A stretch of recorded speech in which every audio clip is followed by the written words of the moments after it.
Kabish live in concert থেকে আপনাদের সবাইকে স্বাগত জানাচ্ছি। আমি তানভীর হাসান। আজ এখানে অনুষ্ঠিত হতে যাচ্ছে পাকিস্তানের জনপ্রিয় ব্যান্ডের কনসার্টটি। শুধু পাকিস্তানের জনপ্রিয় ব্যান্ডের সঙ্গে রয়েছে বাংলাদেশের শূন্য, লেভেল 5, সুনিধি রয়েছে, বাংলাদেশের অর্ণব সহ আরও অনেকগুলো ব্যান্ড। এখানে এসেছি, সব কিছু আপনাদের সঙ্গে তুলে ধরবো। সঙ্গে থাকুন সময়ে।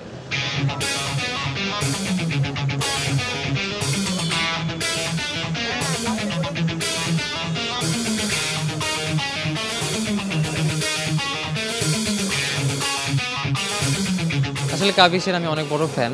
তেরে প্যার মে সবচেয়ে বেশি ফেভারিট আমার, তারপর ফাসলে।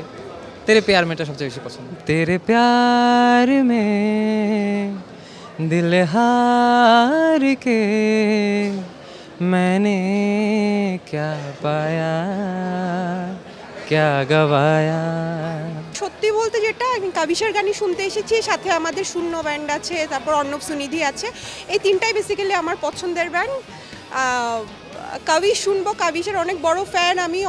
অনেক বছর যাবৎ কাবিশ শুনি, কিন্তু কাবিশ এর আগে বাংলাদেশে আর কখনো আসেনি, তো এবার এসছে, তাই সুযোগটা লুফে নিলাম। আমি বেসিক্যালি কাবিশের গান শুনতে আসছি, আর এর পাশে লেভেল 5 অ্যান্ড অর্ণবের।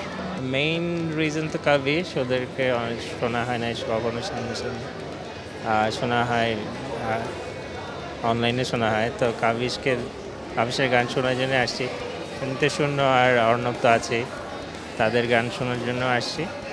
আর খুব বেশি কনসার্টে যাওয়া হয়নি, তো এটা একটা নতুন অভিজ্ঞতা হিসেবেই আমি এনজয় করতে আসলাম আর কি।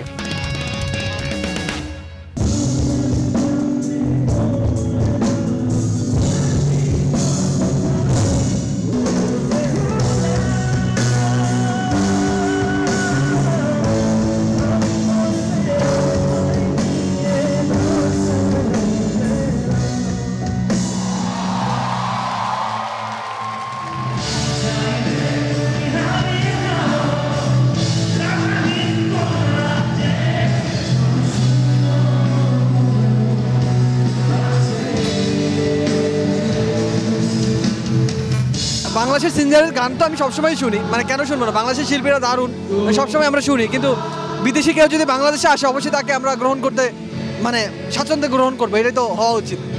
কাবিশের কোন গানটা না শুনলে আজকে খুব আপসেট হবেন? আপসেট হওয়ার মতো কোনো কিছু নেই, বাট শুনলে ভালো লাগবে, যে কোনো গানই হোক। মানে ফার্স্টলে গানটা আমার অনেক প্রিয়, এই তো। এবার আপনার কাছে যাই, বলেন কাবিশকে কেন ভালো লাগে আপনার? হিজ সুদিং মিউজিক, ওর মিউজিক এত সুদিং। ধরেন আমরা অনেক ক্যাটাগরির মিউজিক শুনি, রক, পপ, কিন্তু ওর মিউজিকে একটা আলাদা সোল থাকে, একটা আলাদা আলাদা মানে কামনেস থাকে। That's why. আপনার পছন্দের গান কোনটা কাবিশ? ফার্স্টলে রাইট।